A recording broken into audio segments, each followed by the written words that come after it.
वचन को अपने जीवन में बड़ी आदर के साथ स्वीकार करते हैं। और जब वचन सुन लेंगे तो आपको प्रार्थना करने की आवश्यकता, बीमारी के लिए प्रार्थना करने की आवश्यकता नहीं है। सिर्फ आप दूसरों के लिए प्रार्थना करेंगे, क्योंकि ऐसा वचन में लिखा है। इसलिए बताती है अब है श्राप, 3 श्राप मसीह जीवन में पीढ़ियों को जन्म देता है। 3 श्राप जो है मसीह जीवन में पीढ़ाओं को जन्म देता है। 3 श्राप है जो मसीह जीवन में वो टूटता नहीं है।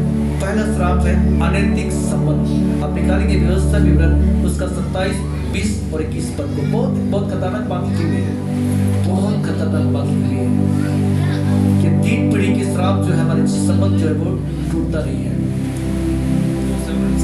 27 का 20-21 श्रापित तो वो जो अपनी सौतेली माता से कुकर्म करे, क्योंकि वो अपने पिता का ओढ़ना उगाड़ता है। तब सब लोग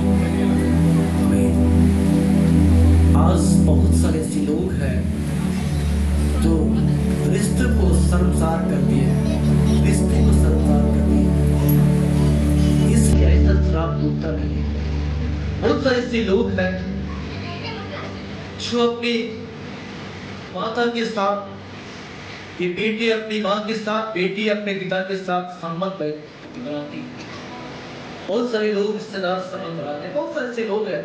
आप दुनिया में उसका अगर पूरा एग्जाम्पल देखेंगे तो बहुत सारे लोग हैं। खतरनाक श्राप है, कभी नहीं टूटता है। इसलिए ऐसे श्राप जो है आपके जीवन में बहुत बड़े दुख को ले आता है। बहुत सारे लोग जो देखेंगे कि पूरा परिवार एक साथ खत्म हो गया। पहले बेटा एक हम लोग यही बजाते थे, किसी पहाड़ एक जगह है, वहाँ कम से कम 3-4-5 लोग रहते थे। 3-4-5 लोग, मम्मी जॉब में, पापा जॉब में, बच्चे सब अच्छे, 3 बेटा था, मम्मी पापा 5 लोग का परिवार था। तकरीबन 1 से 1.5 साल के अंदर सब लोग मर गए, सब लोग मर गए। मसीह था 1 से 1.5 साल में सब लोग मर गए। पहले पिता मरे, पहले बेटा मरा, फिर इसके बाद फिर बेटा मरा, फिर उसके पिता मरे, फिर उसकी माँ मरी, फिर उसका बेटा मर गया। सब लोग मर गए, कोई नहीं बचा। और मसीह लोग थे, आज का मसीह नहीं, बहुत पुराना मसीह, खाटी मसीह, कम से कम कई जनरेशन का मसीह लोग था, लेकिन सब कुछ खत्म हो गया। ये जो श्राप होती है ना, बहुत खतरनाक होता है। इसलिए इसे बचना है, ऐसी बातों से भी बचना है, ऐसे बातों से भी नहीं बचेंगे। संबंध जो अनैतिक संबंध, कभी भी हमें अनैतिक संबंध नहीं करना चाहिए, क्योंकि परमेश्वर ने हमें अच्छा जीवन दिया है, अच्छा चरित्र दिया है, अच्छा विश्वास दिया है। उसमें अपने जीवन को हम हमेशा बनाकर रखें। दूसरी बात है मलाकी उसका 3:8 से 10 और खतरनाक बात है जो ध्यान सुनिए।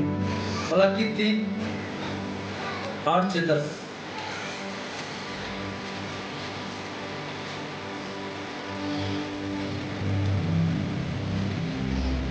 3:8 से 10 क्या मनुष्य परमेश्वर को धोखा दे सकता है? पर देखो तुम मुझको धोखा देते हो और तो भी पूछते हो हमें किस बात में मुझे लुटा है। 10 पाँच और उठाने की बेटों में सब भारी श्राप पड़ा है, क्योंकि तुम मुझे लूटते हो। पर सारी जाति ऐसा करती है। सारे 10 पाँच भंडार में ले आओ कि मेरे भवन में भोजन वस्तु रहे।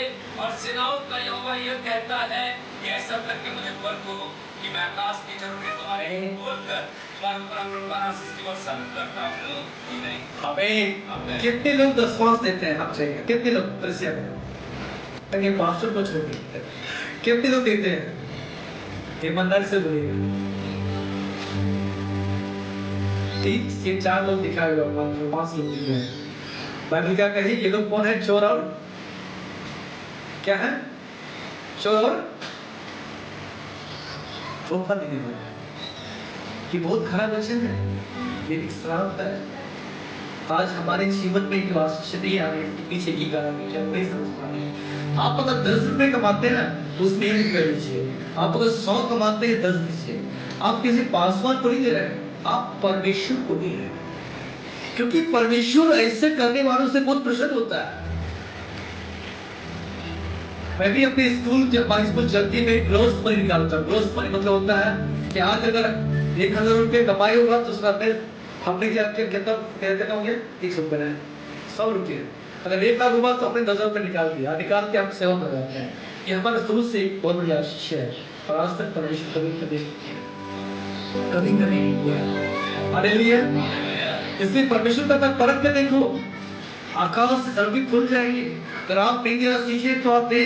मैं आपको इसलिए नहीं कर रहा हूँ, मैं आपको बताना चाहता हूँ क्योंकि आपकी आशीषें रुकी हुई है, आपके भंडार के श्राप है। और श्राप की ऐसी करता है कि जीवते परमेश्वर के हाथ में पड़ना बहुत बड़ा श्राप है।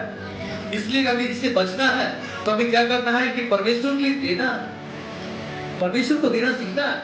आज हमारे पूरे भारतवर्ष में साउथ इंडियन जो होते हैं बहुत ही आशीषित लोग हैं।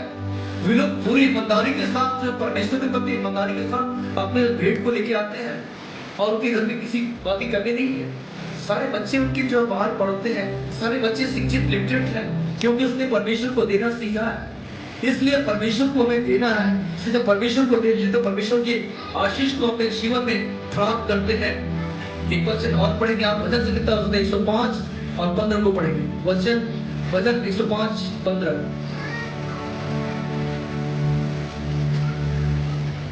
मेरे अभिषिक्तों को मत छुओ और मेरे नबियों की हालत और दाम मेरे नबियों की हानि करो। बहुत इंपॉर्टेंट बात है। हम लोग करते क्या है कि बड़े पादरी साहब को इससे कभी भी वो पादरी साहब चाहे जो पास्टर हो, चाहे छोटा पास्टर हो चाहे बड़ा पास्टर हो, हम उनके बारे में बताती है।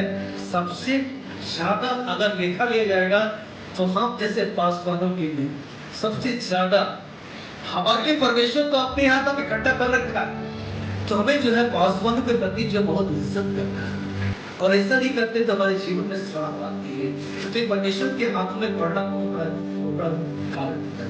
इसलिए हम चाहते हैं कि हमें जो इसी जोक के प्रति जो है और सबसे बड़ी बात क्या है कि अपने चर्च के प्रति आज आप इस चर्च में कल अगर कोई अच्छा सेवक पर आगे बता दिया, अगर तुम चलो ना हमारे यहाँ ये सब लोगे तुम जो है 100 गुना फल पाओगे। वचन की सेवकाई करता कि तुम जहाँ से अपनी यात्रा आरंभ की थी उस स्थान पे बने रहो, वहां के लिए आप चिंता करो, वहां के लिए अपने आप को जो है सदैव जो है एक नमूना बनाओ।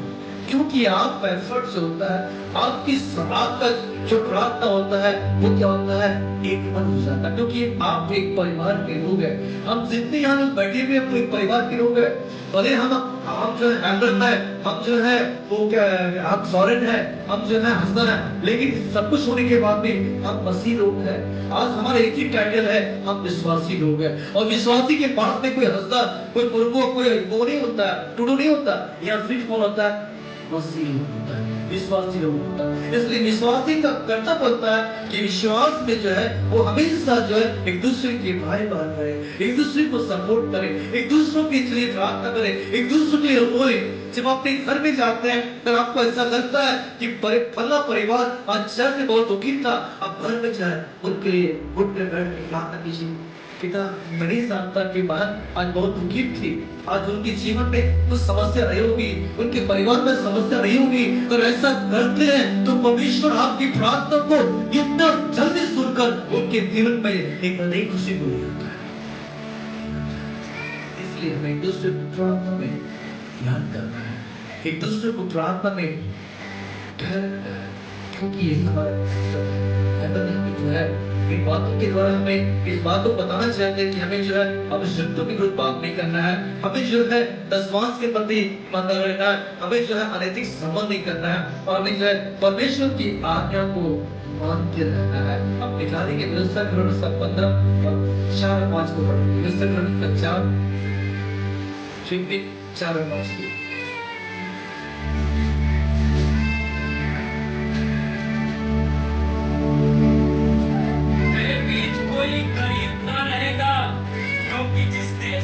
परमेश्वर यहोवा तेरा भाग करके तुझे देता है, तू उसका अधिकारी हो, उसने को तुझे बहुत आशीष देगा। यस तेरे बीच में कोई गलत नहीं रहेगा। ये बाइबल का वायदा है, ये मैं नहीं कर रहा हूँ, ये पास्टर नहीं कर रहे हैं। बाइबल बता रही है कि तेरे बीच में कोई गरीब नहीं रहेगा, कोई नहीं रहेगा, एक भी नहीं रहेगा। चाहे आप काम करे ना करे, परमेश्वर जो है एक कौवा ना बोलता है ना काटता फिर भी खाता है। हम तो सब कुछ सबसे बड़े लोग हैं, एक भी नहीं रहेगा। कोई विश्वासी एक शाम बिगर खाए नहीं सो सकता, क्योंकि बहन बता रही है कि एक भी नहीं रहेगा। अब पढ़ेंगे उसका 51 58 उसी का 15 का 58 15 का 51 और 58 नहीं है, नहीं रास्ता। अच्छा ठीक है। तो कहने का मतलब क्या है कि हमें इस बात पर महसूस करना है कि हम परमेश्वर के भयानक हाथों में न पड़े। हमें विश्वास के साथ परमेश्वर के वचन को परखना है, परमेश्वर के वचन को जानना है, परमेश्वर के वचन में लिपटे रहना है, क्योंकि यही हमारी आत्मिक सेवा है, यही हमारे जीवन का मकसद है। हमारे जीवन का लक्ष्य कहे तो बहुत बड़ी है, नहीं तो बहुत सी छोटी सी है। एक ही लक्ष्य है कि हम परमेश्वर के लिए जीवन व्यतीत करते रहेंगे, चाहे दुनिया में समस्या आए, चाहे जो भी हो, क्योंकि हमारा परमेश्वर हमारा साथ है। परमेश्वर इन वचनों के द्वारा हम सबों को आशीष दे। जोरदार ताली बजा के